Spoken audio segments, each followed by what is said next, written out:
Vibrant, beautiful, and colorful Khao Yum is a fantastic rice salad, and I'm going to show you how to make it. Okay, welcome back to the School of Wok channel. I'm Ian. Today I'm going to be showing you a really exciting, really fun Thai rice salad. This is a Khao Yum. We're going to start with an absolutely key ingredient, which here is our dried butterfly pea flour. For me, the absolute essence of this dish is that it's bold, it's vibrant, it's colorful. What we're going to do is actually use this to naturally color our jasmine rice. So it has a nice blue color and it will look amazing when the dish is finished. So this is the dried flour. It is fairly tricky to find. You can find this online, the dried flour. You can use it for a whole range of things. You can use it to make desserts. You can use it to color and flavor your iced tea. You can even put it in a cocktail if you like. What I'm going to do with this is we're just going to steep this in some water to release the color. So this is a really handy thing to have, I think, in the kitchen is some spare tea bags. So we're going to use this and we're just going to pop our butterfly pea flour into the bag as neatly as we can with one set of hands. And just means it's really easy to get back out at the end as well. Okay, so we'll just tie that off and we're going to just drop it into the water. This is boiling water and we're going to let it steep for at least sort of 5-10 minutes.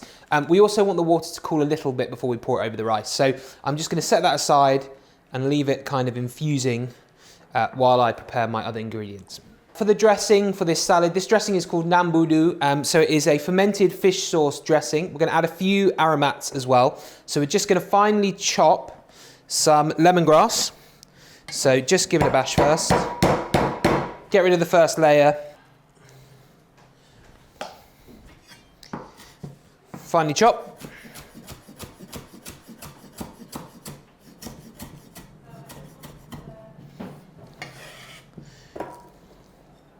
Bit of garlic. I'm actually going to use the pestle and mortar to make a quick paste, almost rough paste. So just need to peel the garlic. And a couple of Thai shallots as well, just peeled.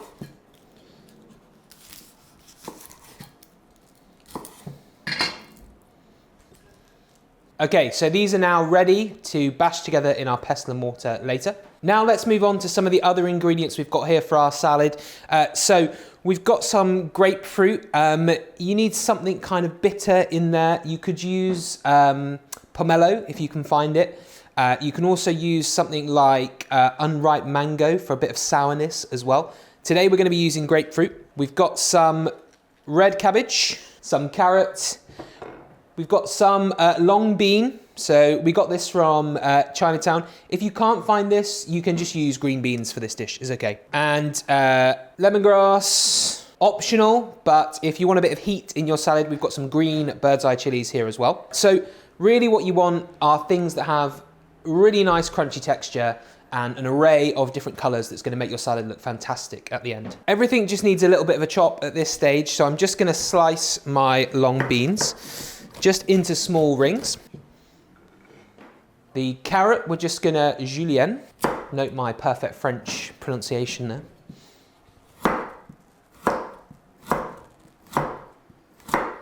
You get halfway through taking your strips and it gets a little bit wobbly. Just turn your carrot so it's a bit more stable.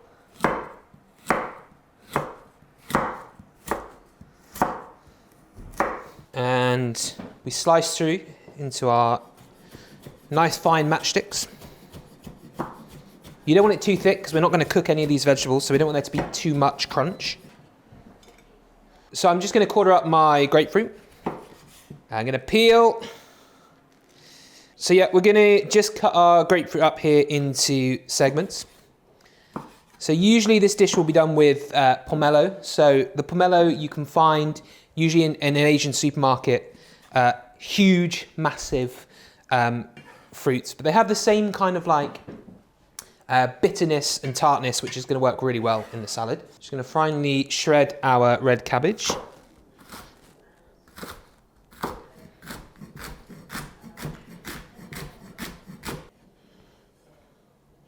And if you're feeling bold, if you're feeling brave, you're going to finely chop your green chillies. So with chillies, just bear in mind that the more you cut them, the more intense the heat's going to be. So if you want a little bit of kick, you could always just half them. And And we're gonna add a little bit more lemongrass to the salad as well. So again, we'll peel it, half it, bring it back around, and this time just slice into rings.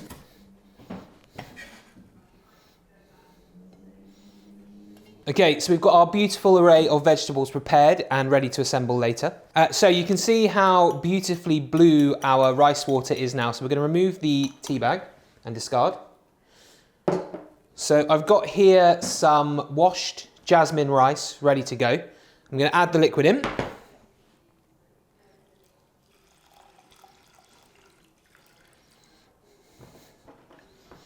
And I'm just gonna top up a little bit. Good guide when you're cooking rice is you always want it to be sort of a fingernail's width above the rice, the water line. Okay, so that's our rice ready to cook. We're gonna pop the lid on top. We're gonna let it come to the boil, and then we're gonna put it down to a simmer. Let it cook through for 10 minutes, and then we'll turn it off and let it sit in the pot for another 10 minutes. And we will have this beautiful blue rice.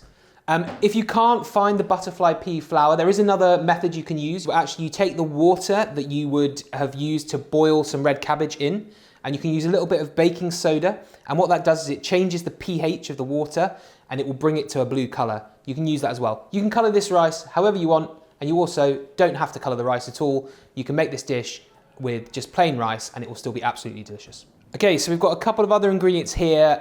These we are going to give a toast off in a dry frying pan. We've got some desiccated coconut, which smells lovely, and we've got some dried fermented shrimp, which smells awful. So it's up to you which way around you want to do this, whether you want your house to smell bad and then good, or good and then bad. Okay, I'm going to start with the shrimp. So these are dried fermented shrimp, but we want to dry them out even more, and then we're going to use the pestle and mortar to make like a floss almost. So now these are done, we're going to put it into our pestle and mortar. Just using a grinding motion until we get like a dried fermented prawn floss. Okay, so this is what we're aiming for. So we've got our dried prawn floss here, ready to go. Now, same with the coconut, we're just going to dry fry. And the coconut, we just want it to go that deep golden brown color. Be careful not to overdo it. You can see it starting to brown here. And just keep stirring so that it gets nice and even. This is sort of how golden brown we want it to be. So really nice, dark, toasted color, but crucially not burnt. Okay, we're going back into our pestle and mortar, this time with our lemongrass, our shallot, and our garlic. And we're gonna make a really quick paste. So pounding motion, just for a few minutes until it all comes together. Okay, so now let's make our dressing. A little touch of oil into the pan. You don't need a lot, just a little. And we're going to scoop up that quick paste we just made and just fry it off for a minute or two. We're just looking to take the rawness out of these aromats and really release even more of their aroma. Okay, so now it's time to add our other ingredients for our dressing. So salty, funky, fermented fish sauce. We've got sweet, that lovely butterscotch sweet from our palm sugar. And we want a little bit of sour as well, and that's going to come from our tamarind. And I'm just going to combine, stir, and leave this to bubble away just for about 5-10 minutes. You want it to thicken up a little bit. It'll go a little bit deeper in color. So just over a medium-high heat, let it bubble. So we're just going to let our dressing cool a little bit. Okay, so let's have a look at our rice. Look at that, beautifully blue. So I'm just going to use a bowl to create a little mound of rice in the center of my dish. So let your rice have a little bit of time to cool down. You certainly don't want it really steaming hot when you add the other ingredients. Plate on top of our rice, and we're just going to switch it over. Let it have a second. We have our little mound of rice. Okay, and now it's time to assemble. So we're going to take a little bit of our red cabbage. A little bit of our carrot. You want to keep everything separate for now. I think that looks really nice. And then once we've created something pretty, we'll mix it all together and ruin it. Our green beans. Got our green bird's eye chillies as well, which I'm going to put over here. Got our grapefruit going on. And finally our lemongrass as well. Okay, so we're going to go on with some of our toasted coconut. And our dried prawn floss is going to go on as well. Okay, so that is our Khao Yum now ready to go. I would recommend taking a photo of this while it looks beautiful, because we're going to mess it up now when we eat it. We have a motto at the School of Wok, and that is Instagram eats first. So if you have a beautiful plate of food like this, you must take a photo of it. You must post it on your social media. Otherwise, what was the point? And make sure you tag us as well on Instagram. So let's do this. We're gonna take our dressing, pour a good amount of it over the top, and destroy our beautiful creation. Okay, and now all that's left to do is to try our Khao Yum. Good spoonful. I want a little bit of chili on there. Let's try. The star of the show here is the dressing. Sweet and salty with a little bit of sour from the tamarind. It's incredible. There it is, guys, our Khao Yum. Some people will tell you you can't win friends with salads, but I say you can with this dish here. Don't forget, if you enjoyed this video, to give it a like, comment down below, and hit the subscribe button for more content from School of Wok. Thank you so much, guys.